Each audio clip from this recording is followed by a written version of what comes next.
नमस्कार दोस्तों, ललित संस्थान अलवर में आप सभी का स्वागत है और मैं महेंद्र सैनी। और प्यारे बच्चों, हम बात कर रहे थे साइंस की। ठीक है, तो प्यारे बच्चों, लास्ट में हमने बात की थी कोशिका की संरचना। तो उसके अंदर हमने एक दो टॉपिक पढ़े थे। आज हम नया टॉपिक लेके आ रहे हैं कोशिका के अंदर, तो आगे चलते हैं। ठीक है, और आप सभी से रिक्वेस्ट होगी कि आप वीडियो को थोड़ा ज़्यादा से ज़्यादा देखा करो, क्योंकि हम आपके लिए, ठीक है, इस परिस्थिति में जब मेहनत कर रहे हैं तो प्यारे बच्चों आप भी किया करो, क्योंकि हम आपके लिए कर रहे हैं। ठीक है, आपको पता है कोरोना की वजह से पूरा एजुकेशन अस्त व्यस्त हो गया है। ठीक है, अभी भी लगातार बढ़ती जा रही है प्रॉब्लम। तो इस प्रॉब्लम का हमारा समाधान करने के लिए हमारे पास यही ऑप्शन है, इसके अलावा कोई ऑप्शन नहीं है। इसलिए आपसे सभी से रिक्वेस्ट है, घर पे रहो, ठीक रहो, पर अपनी पढ़ाई को लगातार करते रहो। तो प्यारे बच्चों, आज का जो अपना टॉपिक है वो टॉपिक है लव। इसको इंग्लिश में बोलते हैं प्लास्ट। और ध्यान रखना, जो लवक होता है ये केवल पादप कोशिका में होता है। मतलब कहने का मतलब क्या है प्यारे बच्चों, ये पेड़ पौधों की कोशिका के अंदर पाया जाता है, मतलब केवल पेड़ पौधों के अंदर होता है। ध्यान रखना, जो लवक है इसकी खोज करने वाला वैज्ञानिक था हैकर। कौन था बेटा? हैकर। ध्यान रखना, लवक तीन प्रकार का होता है। एक होता है अवर्णीय लवक, दूसरा होता है वर्णीय लवक, और तीसरा होता है हरित लवक। प्यारे बच्चों, अवर्णीय लवक को इंग्लिश में बोलते हैं ल्यूकोप्लास्ट।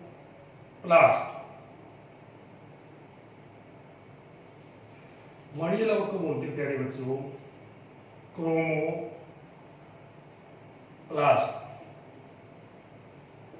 और हरित लवक को बोलते हैं क्लोरोप्लास्ट।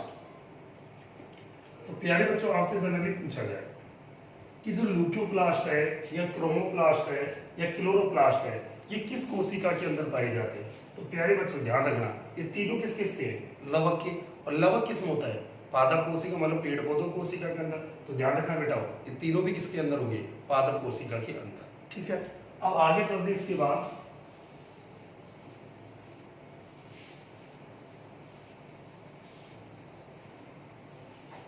तो इसके बाद आगे चलते हैं। तो आज का जो हमारा टॉपिक है वो है बेटा हरित लवक।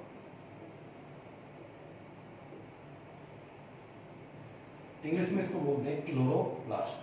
प्यारे बच्चों ध्यान रखना, हरित लवक है ये केवल किसमें होता है?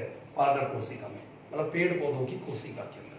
ध्यान रखना, जो हरित लवक है इसके अंदर एक वर्णक होता है जिसका नाम है पर्णहरित वर्णक। इंग्लिश में बोलते हैं इसको क्लोरोफिल पिगमेंट। और प्यारे बच्चों ध्यान रखना, साइंस के अंदर रंग को बोलते वर्ण, और इसी के कारण पेड़ पौधों की रंग, पत्तियों का रंग कैसे होता है? हरा। कई बार एग्जाम में आ जाता है, राजस्थान पुलिस वगैरह हर एग्जाम में कई बार पूछ लेता है कि पेड़ पौधों की पत्तियों का हरा रंग किस वर्णक के कारण होता है? तो ध्यान रखना, पर्णहरित वर्णक के कारण, मतलब क्लोरोफिल पिगमेंट के कारण। अब प्यारे बच्चों, हमको रंग से कोई मतलब नहीं, ठीक है, पर हमको मतलब इससे है कि इसका काम क्या होता है। तो प्यारे बच्चों, ये क्या करता है? जो सूर्य होता है उसके प्रकाश को अवशोषित करता है। क्या करता है? अवशोषित, जिसके कारण पेड़ पौधे क्या बनाते हैं? अपना भोजन।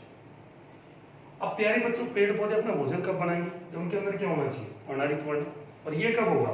जब क्या होना चाहिए? हरित लवक। इसलिए प्यारे बच्चों, हरित लवक को पादप कोशिका का रसोई घर भी कहा जाता है। तो आपसे एग्जाम में पूछा जाए, पादप कोशिका का रसोई घर किसको बोलते बेटा? हरित लवक को, मतलब किचन ऑफ प्लांट्स है, किसको बोलते हैं? हरित लवक को। यहाँ तक डाउट सभी को क्लियर होगा। प्यारे बच्चों, इसके बाद आगे चलते हैं। तो आप सभी को पता होगा कि हम श्वसन क्रिया में कौन सी गैस काम में लेते हैं? ऑक्सीजन। और बेटा इस ऑक्सीजन गैस से हमारे शरीर को क्या मिलती है? ऊर्जा। कि हम जितना भी खाते पीते हैं उससे हमारे शरीर को ऊर्जा कब मिलेगी?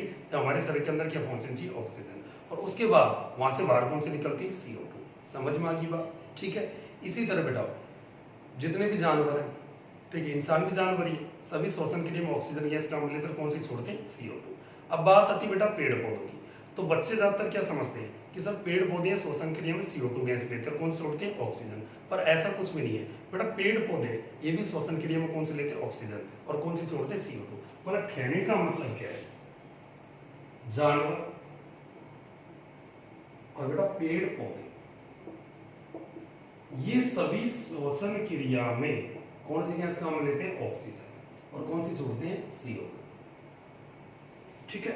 और बेटे ऑक्सीजन गैस हमारे शरीर में जाएगी तो हम जो भी खाने की चीज खाएंगे उससे बेटा हमारे शरीर को क्या मिलेगी? ऊर्जा। कब मिलेगी? जब ऑक्सीजन गैस पहुंचनी चाहिए और ऊर्जा मिलेगी तभी हमारा शरीर काम करेगा, तभी हम जीवित रहेंगे। इसलिए बेटा ऑक्सीजन गैस को प्राणवायु भी कहा जाता है। ध्यान रखना, ऑक्सीजन गैस की खोज किस वैज्ञानिक ने की? सी प्रस्टलीय। किसने की बेटा? सी प्रस्टलीय। ठीक है। और फिर अब ऑक्सीजन गैस लेते हैं तो कौन सी निकलती है? बाहर CO2। ठीक है। अब प्यारे बच्चों, आपने कहा सर ये बात आपकी बिल्कुल राइट है कि सभी ऑक्सीजन गैस लेते हैं, सभी CO2 लेते हैं। चाहे इंसान हो, चाहे जानवर हो, चाहे पेड़ पौधे, सभी श्वसन के लिए मतलब ऑक्सीजन लेते हैं और कौन सी छोड़ते हैं? CO2। फिर आपने कहा सर सभी CO2 छोड़ेंगे तो हमें तो दोबारा भी ऑक्सीजन चाहिए, तो दोबारा ऑक्सीजन गैस हमें कैसे प्राप्त होगी? तो प्यारे बच्चों ध्यान देना, आपको पता है कि अपने शरीर के अंदर जो भी क्रिया होती है उन क्रियाओं को पूरा कराने के लिए कुछ पदार्थों की आवश्यकता होती है और वो हमें किससे मिलते हैं? भोजन से। समझ में आ गई बात? और जब भोजन से मिलते हैं तभी हमारे शरीर के अंदर ऑक्सीजन गैस जाएगी, जब उससे हमारे शरीर को ऊर्जा मिलेगी तभी हमारा शरीर काम करेगा। तो प्यारे बच्चों उसी तरह पेड़ पौधे, उनका भी शरीर है तो उनको भी उन पदार्थों की आवश्यकता होती है। तो प्यारे बच्चों उनको भी वो किससे प्राप्त होते हैं? भोजन से। तो देखते बेटा पेड़ पौधे अपना भोजन कैसे बनाते हैं। तो जिस तरह हम भोजन बनाते वैसे कौन बनाते? पेड़ पौधे। तो देखो कैसे बनाते हैं भोजन। देखो भोजन बनाने के लिए मैं आपको सिंपल तरीका बता रहा हूँ। एक तो आटा काम में लेते हैं, फिर मान लो बेटा आटे के अंदर हमने क्या मिलाया? पानी। कुछ बच्चे ये भी समझते हैं सर नमक वगैरह भी डालो, पर प्यारे बच्चे ध्यान रखना, ठीक है नमक वगैरह कोई कंपलसरी नहीं है, हमको मेन चीजों पे ध्यान देना। आटा, आटे के अंदर मिलाया पानी। अब आटा लग के तैयार हो गया तो हमें रोटी बनानी, चपाती बनानी है। तो प्यारे बच्चे उसके लिए किसकी आवश्यकता होगी? Heat energy. और हीट एनर्जी से क्या मिलेगा? तापमान, टेम्परेचर। ठीक है। अब क्या बन गई? रोटी। और मेरे प्यारे बच्चों गरम गरम रोटी के ऊपर से परत हटाएंगे तो क्या निकलेगी? यहाँ पर वाष्प। और वाष्प में एक तो होता है गैस और दूसरा होता है जल। ठीक है। होता ही नहीं बेटा, जब भाई गरम गरम रोटी की परत ऊपर से हटाएं तो उससे वाष्प निकलती, भाप निकलती, तो उसमें क्या होती है? तो गैस होता है बेटा, और एक क्या होता है? जल होता है। ठीक है। इस तरह हम खाना बनाते हैं। अब प्यारे बच्चों मेरी बात को गौर से सुनना कि प्रकृति के अंदर सभी प्राणी, इंसान हो चाहे जानवर हो चाहे पेड़ पौधे, श्वसन क्रिया में ऑक्सीजन गैस काम में लेते हैं, जबकि कौन सी छोड़ते हैं? CO2। जो हम CO2 है उसको छोड़ते हैं तो उस CO2 गैस को बेटा पेड़ पौधे दोबारा काम में लेते हैं। किसके लिए? भोजन बनाने के लिए। समझ में आ गई बात? तो भोजन बनाने के लिए CO2 काम में लेते हैं तो किसके रूप में लेते हैं? आटे का। क्या लेंगे? CO2। फिर इसके अंदर क्या मिला रही? जल, H2। ठीक है बेटा। अब बेटा रोटी बनाएंगे तो उनको किसकी आवश्यकता होगी? तापमान की। तो किससे प्राप्त करते हैं? सूर्य के प्रकाश से। सूर्य का प्रकाश। इसलिए बेटा इस प्रक्रिया को क्या बोलते हैं? प्रकाश संश्लेषण। ठीक है बेटा। अब रोटी बन गई। रोटी किससे बनती है? अनाजों से। और अनाज से प्यारे बच्चों को क्या मिलता है? कार्बोहाइड्रेट। और ध्यान रखना सर्वाधिक मिलता है चावल से, जबकि फलों में मिलता है केले से और सब्जियों में मिलता है आलू से। और प्यारे बच्चों जो कार्बोहाइड्रेट है इसको हमारे शरीर के अंदर हम किसके रूप में ग्रहण करते हैं? ग्लूकोज, जिसका फॉर्मूला है C6H12O6। इसमें 3 एलिमेंट होते हैं, कार्बन, हाइड्रोजन और ऑक्सीजन। प्यारे बच्चों जब भाई रोटी की परत हटाएं क्या निकले? वाष्प। इसमें एक तो गैस निकलती है, गैस होती है ऑक्सीजन।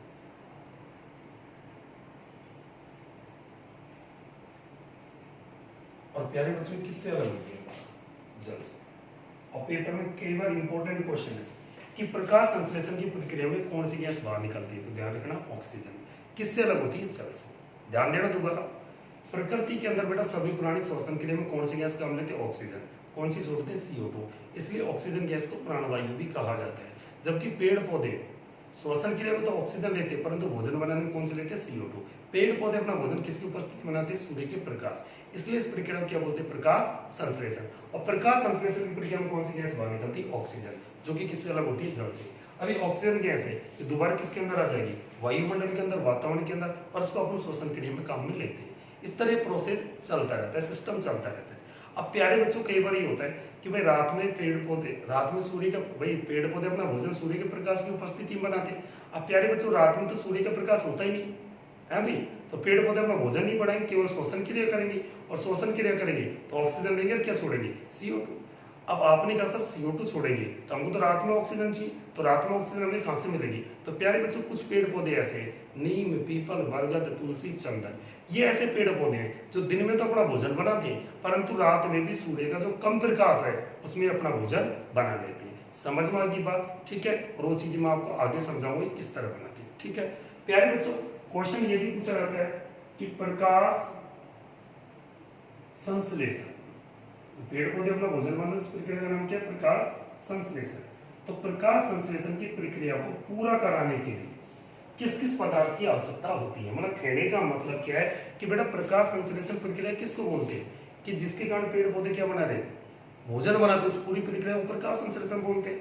तो प्यारे बच्चों कहने का मतलब क्या है कि पेड़ पौधे अपना भोजन बनाते हैं तो उस समय उनको क्या क्या चीज की जरूरत होती है? तो एक तो क्या चाहिए? आटा। और आटे के रूप में क्या काम लेते हैं? CO2। रखने की बिल्कुल आवश्यकता नहीं। और बेटा आटे में क्या बनाएंगे सब? H2। और बेटा रोटी बनाएंगे तो क्या चाहिए? सूर्य का प्रकाश। और ध्यान रखना बेटा, अब ये सूर्य का प्रकाश है, ये अवशोषित कब होगा? पेड़ पौधे कब ग्रहण करेंगे? तो उनके अंदर क्या होना चाहिए? पर्णहरित वर्ण। तो आपसे पेपर के अंदर पूछा जाता है प्रकाश संश्लेषण की प्रक्रिया को पूरा कराने के लिए किस किस पदार्थ की आवश्यकता होती है? तो एक तो CO2, एक जल, एक सूर्य का प्रकाश और एक क्या चाहिए? पर्णहरित वर्ण। प्यारे बच्चों, जब पेड़ पौधे भोजन बनाते उस समय कौन सी ऊर्जा काम लेते? प्रकाश ऊर्जा। और ऊर्जा कोई सी भी हो, ना तो कभी नष्ट होती ना कभी पैदा होती, केवल एक रूप से दूसरे रूप में बदली जाती है। तो प्यारे बच्चों आपसे पूछा जाए जैसे आपका विद्युत बल्ब होता है तो इसको अपन कौन सी ऊर्जा देते हैं? विद्युत। उसको किसमें बदलता है? प्रकाश में। तो बल्ब का काम है विद्युत को प्रकाश में बदलना। इसी तरह हीटर है, इसका काम क्या होता है? जो विद्युत ऊर्जा है इसको उष्मीय ऊर्जा में बदलना। इसी तरह माइक्रोफोन होता है, इसका काम होता है ध्वनि ऊर्जा को विद्युत ऊर्जा में बदलना। इसी तरह हेडफोन या लाउड स्पीकर है, इसका काम है प्यारे बच्चों जो आपकी विद्युत ऊर्जा है उसको ध्वनि ऊर्जा में चेंज करना। इसी तरह बात करें तो प्यारे बच्चों आपको ये भी पता है मोमबत्ती है रासायनिक ऊर्जा को प्रकाश ऊर्जा में बदलती है। इसी तरह बेटा आपका सोलर सेल है जो सौर ऊर्जा मतलब सूर्य का प्रकाश है उसको विद्युत ऊर्जा में चेंज करता है। इसी तरह आपकी पवन चक्की पवन ऊर्जा को बेटा किसमें चेंज करती है? यांत्रिक ऊर्जा में। इसी तरह जनरेटर है ये बेटा यांत्रिक ऊर्जा को किसमें चेंज करता है? विद्युत ऊर्जा में। इसी तरह मोटर है ये किसको? विद्युत ऊर्जा को यांत्रिक ऊर्जा में। समझ में आ गया? तो प्यारे बच्चों पेड़ पौधे हैं ये बेटा प्रकाश संश्लेषण की प्रक्रिया में प्रकाश ऊर्जा को किसमें बदलते हैं? रासायनिक ऊर्जा में, मतलब लाइट एनर्जी को किसमें चेंज करते हैं? केमिकल एनर्जी में।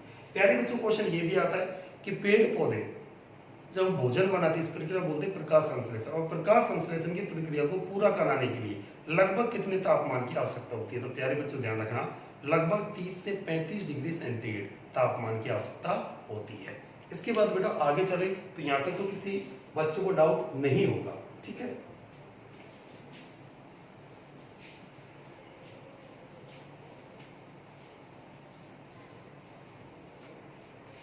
इसके बाद आगे चलते हैं तो प्यारे बच्चों जो सूर्य का प्रकाश है, भाई पेड़ पौधे अपना भोजन सूर्य के प्रकाश से बनाते हैं तो सूर्य का प्रकाश है कितने रंगों से मिलकर बना है?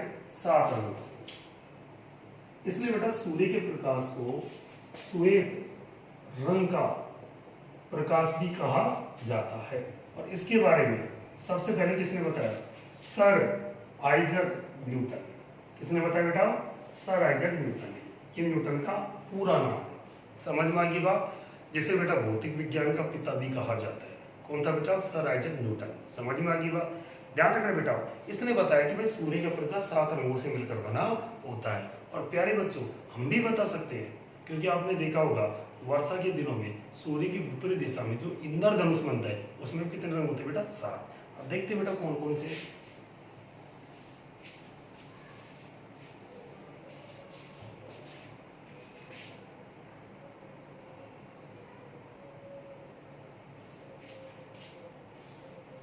देखो बेटा सबसे पहला होता है वोलेट। वोलेट मानी होता है बैंगनी। आई का वाला इंडिगो। इंडिगो मानी आसमानी या जामुनी। ब्लू मानी होता है नीला। ग्रीन मानी होता है हरा। येलो मानी होता है पीला। ऑरेंज मानी होता है नारंगी। और रेड मानी लाल। तो आपसे पूछा जाए जो सूर्य का प्रकाश है उसमें सबसे पहले रंग का प्रकाश कौन सा होता है? बैंगनी। सबसे लास्ट का कौन सा होता है? लाल। और सबसे बीच का होता है हरा। अब प्यारे बच्चों प्रकाश एक प्रकार की ऊर्जा होती है और ऊर्जा एक जगह से दूसरी जगह किसके रूप में जाती है? तरंग के रूप में। और प्यारे बच्चों किसी भी तरंग के द्वारा तय की गई दूरी क्या कहलाती है? उसकी तरंग दैर्घ्य, जिसको इंग्लिश में बोलते हैं वेवलेंथ। अब मान लीजिए यहाँ से चली और यहाँ पहुंच रही है तो ये क्या होगी? इसकी तरंग दैर्घ्य मतलब वेवलेंथ। ठीक है बेटा, तो ध्यान देना, यदि मैं आपको बैंगनी से लाल रंग की तरफ लेके चलता हूं, एक चीज ध्यान रखना, प्रत्येक रंग की क्या बढ़ती है, तरंग दे रही है, बढ़ती है। और ध्यान रखना बेटा, सर्वाधिक तरंग दे रही है, ये किस रंग के प्रकाश की थी, लाल, और सबसे कम बैंगनी। और बेटा सर्वाधिक तरंग दे रही है लाल रंग के प्रकाश की है, तो मेरे प्यारे बच्चों ध्यान रखना, सबसे दूर तक कौन जाएगा, लाल, और सबसे दूर तक लाल जाएगा, दूर तक दिखाई भी कौन देगा, लाल। तो पेपर में क्वेश्चन आता है, खतरों के चिन्हों पर लाल रंग काम में क्यों लेते हैं, क्योंकि बेटा इसकी तरंग दे रही है सर्वाधिक होती है, इसलिए ये अधिक दूरी तक दिखाई देता है। और सूर्य के प्रकाश की तरंग दे रही होती है बेटा 3900 एंगस्ट्रॉम से 7800 एंगस्ट्रॉम। और बेटा एंगस्ट्रॉम में ये किसका मात्रा होता है, तरंग दैर्घ्य का, जिसको लिखते हैं 10⁻⁴। तो 1 एंगस्ट्रॉम का मान होता है 10⁻⁻10 मीटर।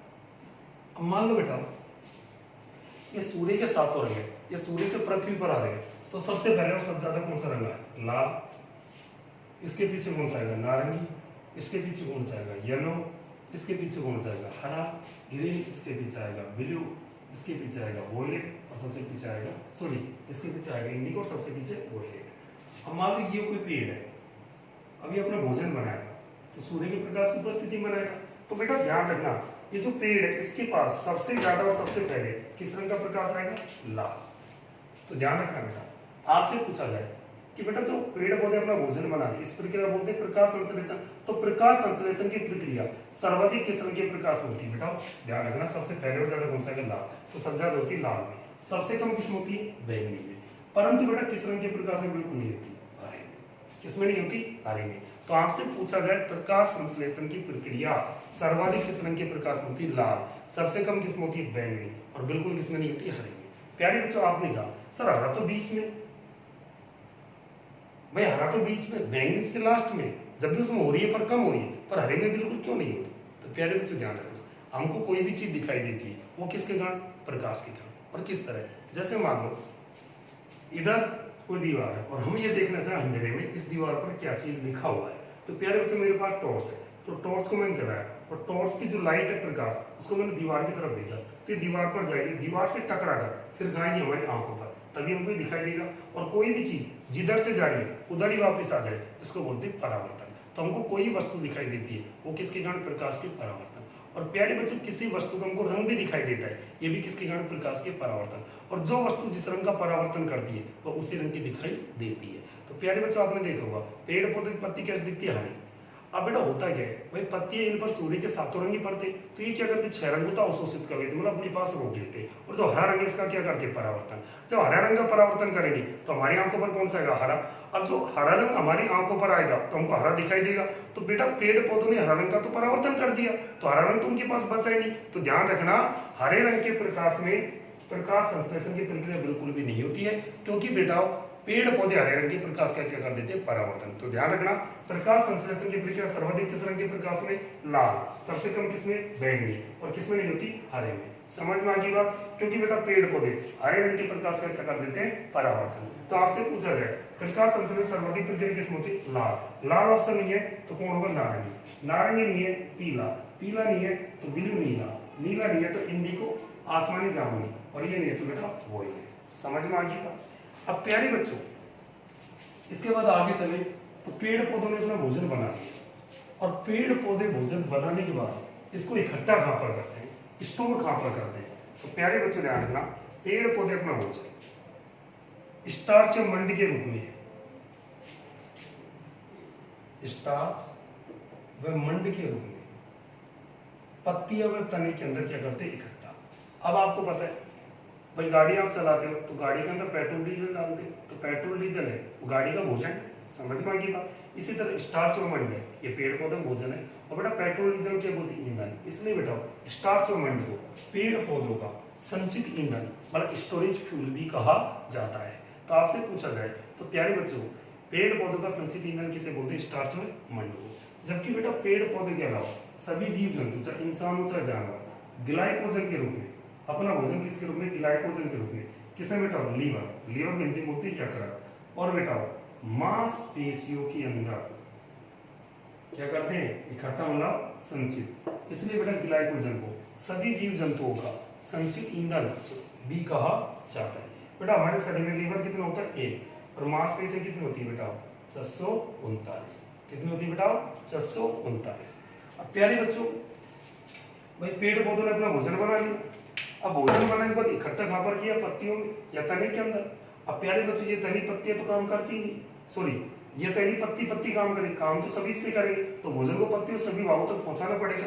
तो ये काम कौन करते हैं, बीच और इससे तना। और तना के 2 भाग होते हैं, एक तो होता है फ्लोएम और दूसरा होता है जाइलम। वेरी इंपॉर्टेंट क्वेश्चन है, राजस्थान पुलिस में हर बार ये दोनों क्वेश्चन आते बेटा, रट लेना, ध्यान रखना। क्वेश्चन आता है, पेड़ पौधों के अंदर भोजन को पत्तियों से सभी भागों तक कौन पहुंचाता है, फ्लोएम। जबकि जड़ों के द्वारा अवशोषित जल व खनिज लवणों को जड़ों से पत्तियों तक कौन लेके जाता है, जाइलम। जबकि जितने भी जानवर है, चाहे मानव हो चाहे कोई भी हो, सबके अंदर ये काम कौन करता है, रक्त। कौन करता है बेटा, रक्त। इसी तरह प्यारे बच्चों ध्यान रखना, जो पेड़ पौधे इनके अंदर जल व खनिज लवण जड़ों से कहां पहुंच रहा है, पत्तियों तक। समझ में आ गई बात। उसी तरह जो लाल टैन होती है अपने गांव में जड़ाते हैं, उसमें तेल नीचे से ऊपर जाता है, किस विधि के द्वारा, तो विधि पूछे थे बेटा, केशिकत्व विधि, इंग्लिश में बोलते हैं कैपिलरी लो। और बल पूछे तो कौन सा लगता है बेटा, पृष्ठ तनाव बल। इसी तरह बेटा आपसे पूछा जाए पेड़ पौधों की उम्र का पता किस तरह लगाते हैं, तो प्यारे बच्चों कोई भी जीव हो, चाहे इंसान हो चाहे जानवर हो चाहे पेड़ पौधे, इनकी उम्र का पता लगाने के लिए विधि काम में आती है, जिसका नाम है कार्बन डेंटिंग विधि। और जिसमें कार्बन का एक समस्थानिक काम आता है 6C14, इससे भी लगा सकते हैं। जबकि कोई मृत मतलब डेड वस्तु है, उसकी आयु का पता लगाने के लिए विधि काम आती है यूरेनियम डेंटिंग विधि, जिसमें यूरेनियम का समस्थानिक काम आता है 92U235। तो बड़ा विधि पूछे तो हम कार्बन डेंटिंग से लगा सकते हैं, या इसके अलावा जब इसके तने काट दें तो इस तरह बलय बनी होती है, ठीक है, इनको बोलते हैं बेटा वार्षिक बलय, तो वर्ष के हिसाब से होती है, इनको गिनकर लगा सकते हैं। तो आपसे पूछा जाए पेड़ पौधों की उम्र का पता किससे लगाते हैं, उनके तने के अंदर पाई जाने वाली वार्षिक बलय को गिनकर। जैसे मान लो किसी पेड़ को काटा, उसमें कितने बलय, 1 2 3, तो कितने साल पुराना होगा, 3 साल। इसी तरह प्यारे बच्चों आपसे पूछा जाए पेड़ पौधों की पत्तियों का हरण किस वर्ण के कारण होता है, पर्णरहित, इंग्लिश में बोलते हैं क्लोरोफिल पिगमेंट, जिसके अंदर बेटा कौन सा तत्व पाया जाता है, मैग्नीशियम। तो आपसे पूछा जाए पेड़ पौधों की पत्तियों के अंदर कौन सा धातु तत्व पाया जाता है, मैग्नीशियम। तो प्यारे बच्चों आज मैंने आपसे चर्चा की लवक की, और लवक के अंदर हमने बात की थी बेटा हरित लवक की, जो वेरी इंपॉर्टेंट टॉपिक था। अब इसके बाद आगे चलेंगे। तो प्यारे बच्चों मैंने आपको बताया सभी पेड़ पौधे अपना भोजन सूर्य के प्रकाश की उपस्थिति में बनाते, जबकि कुछ पेड़ पौधे ऐसे हैं जो रात्रि व अंधकार के समय भी अपना भोजन बना लेते हैं। तो इस आधार पर प्रकाश संश्लेषण की प्रक्रिया 2 प्रकार की होती है, ठीक है, तो उनको भी आप आगे चल के देखते हैं, ठीक है। तो प्यारे बच्चों आज ये टॉपिक मैंने बहुत अच्छा एक्सप्लेन किया, ठीक है, और आपने देखा होगा बहुत सारे आप यूट्यूब पे क्लासेस देखते हो तो सभी शॉर्ट में चलते हैं, पर मैं आपको कंप्लीट उसी तरह पढ़ा रहा हूँ जिस तरह हम क्लास के अंदर ऑफलाइन पढ़ते हैं। तो प्यारे बच्चों आप सभी से रिक्वेस्ट है, ठीक है, जब हम आपके लिए अपना समय निकाल के आते हैं बेटा, इसका कोई चार्ज भी नहीं है, तो आप भी थोड़ा इसको कोऑपरेट किया करो, इसलिए आप सभी से रिक्वेस्ट है वीडियो को ज़्यादा लाइक किया करो, शेयर किया करो, जिससे अपने भी यार दोस्त और भी पढ़ सकते हैं, ठीक है। और बेटा आपसे मैं यही आशा चाहता हूँ अपनी मेहनत लगातार रखें, जिससे अपना जो भी टारगेट हो वो आपको जरूर मिले, ठीक है। अब भाई लाइफ में इस तरह की समस्या चलती रहती है, इन समस्याओं में आप बैठे रहे तो लाइफ में कुछ भी नहीं कर पाओगे, ठीक है। तो मिलते हैं अगली वीडियो में, राम राम, धन्यवाद।